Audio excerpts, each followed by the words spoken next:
J'avais envie d'une ambiance un petit peu très jeune, là, très chaotique, dans laquelle ils ne se sentent pas tout à fait bien.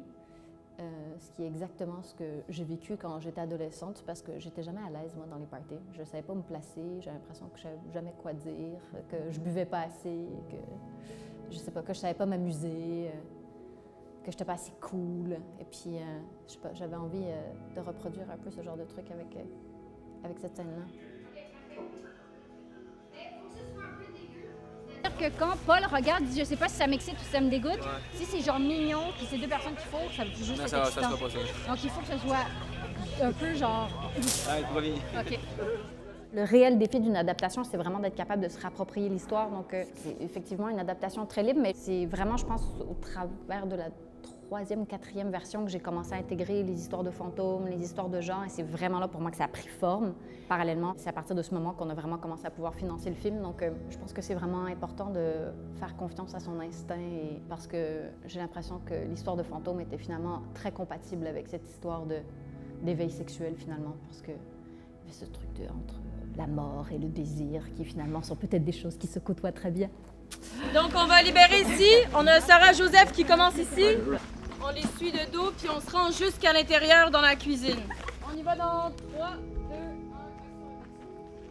1, Dans cette scène, c'est comme tout est shooté du point de vue de Bastien, j'avais vraiment envie qu'on ait cette sensation-là aussi avec lui, donc c'était important pour moi de le faire en plan-séquence, mais il y avait une vraie chorégraphie puisque je voulais que ça bouge, je voulais que des choses très précises se passent derrière lui, devant lui. Et il fallait donc que des figurants qui étaient au départ devant le chalet, dès que les personnages de Bastien, Chloé les traversaient, devaient faire le tour de la maison, re-rentrer à l'intérieur pour pouvoir garnir l'intérieur puis le faire vivre encore plus. Donc, premier jour avec de la figuration, moi, c'était la première fois, comme c'est mon premier long métrage, j'avais jamais fait de scène avec autant de figuration quand même. Je pense qu'ils étaient autour de 35. Puis c'était des figurants qui avaient pas du tout d'expérience.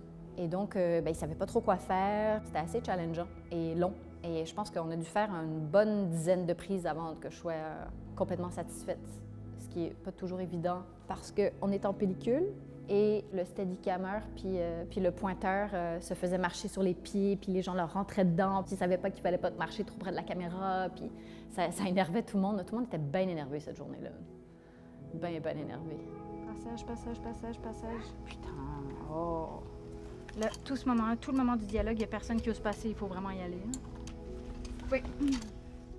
Durant même pendant l'écriture, c'était ça que j'essayais aussi de trouver. C'était vraiment important de pouvoir m'identifier aux deux personnages pour pouvoir bien les comprendre. C'est-à-dire que j'avais toujours secrètement ce désir de briller dans des parties, mais j'y arrivais jamais parce que je savais jamais quoi faire. Et c'est un peu ça que le personnage de Bastien va faire, parce qu'à un moment donné, il se met à danser, puis c'est complètement inattendu et très surprenant. Et le personnage de Sarah reste malgré tout assez discrète dans cet environnement-là. C'est pas le genre de fille qui est show-off ou qui va essayer d'attirer l'attention, tout ça. Donc, je suis un peu comme les deux. Lui, il est là, fait que je me dis, est-ce que j'attends qu'il soit passé là pour ouvrir le frigo ou... Bien, le frigo, on le voit pas vraiment. Non, on le voit pas. Fait que tu peux y aller puis ouvrir juste un petit peu. 61 bacon sur un deuxième. Cadré. Et action! Christophe est un excellent cadreur. Il a très vite saisi ma façon de travailler parce que comme c'est mon premier, je ne savais pas exactement c'était quoi ma façon de travailler, je ne connaissais pas mon style. Donc on a quand même évidemment travaillé sur un découpage très précis, puis tout ça, puis on avait une idée quand même assez précise de où on voulait aller, mais ça arrivait vraiment très souvent que je changeais d'idée. Et au final, on était dans une espèce d'entre-deux, c'est-à-dire qu'on avait une liste, mais on faisait répéter les acteurs, puis on les regardait, puis on se disait ah, c'est peut-être plus intéressant de faire ça, faire ça, faire ça.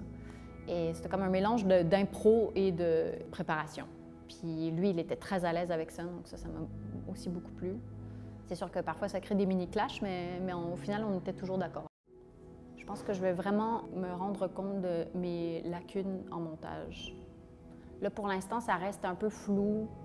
J'ai comme un sentiment global de fierté parce que j'ai l'impression d'avoir fait le film que je voulais, mais aussi de peur parce que je me dis, est-ce qu'on a tout ce dont on a besoin? Est-ce qu'il nous manque des trucs? Est-ce que j'ai été assez exigeante avec les acteurs? Est-ce que j'ai été assez exigeante sur la lumière, le type de lumière qu'on a utilisé? Je pense que c'est le genre de truc que je vais réaliser plus en montage. Là, comme ça, je ne sais pas encore. Mais c'est sûr c'est sûr que je vais avoir des choses à améliorer. Ce serait vraiment plate de devenir un réalisateur parfait. Ce serait bien de constamment être capable d'identifier ce qu'on doit améliorer puis qu'il n'y ait comme pas de fin. Coupé! C'est coupé, merci! Je viens enchaîner une dernière. On va refaire! On reprend notre première position, on va refaire!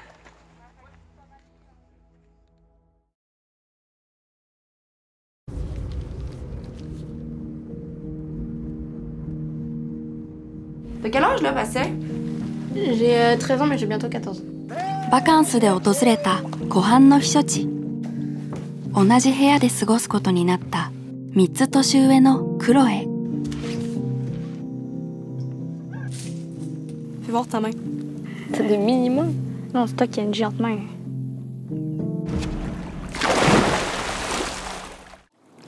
C'est vrai qu'il y avait un fantôme ici? Non, mais faut pas que t'écoutes Chloé. Elle aime ça faire marcher le monde pour attirer l'attention. J'y crois pas trop, donc... Je vais te nulle part.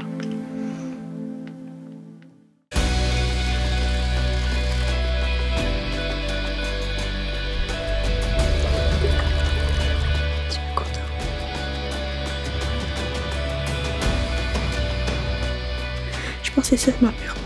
C'est de me sentir seule toute ma vie. T'es pas seule, là? J'ai pas envie que tu partes. T'es un dessinateur.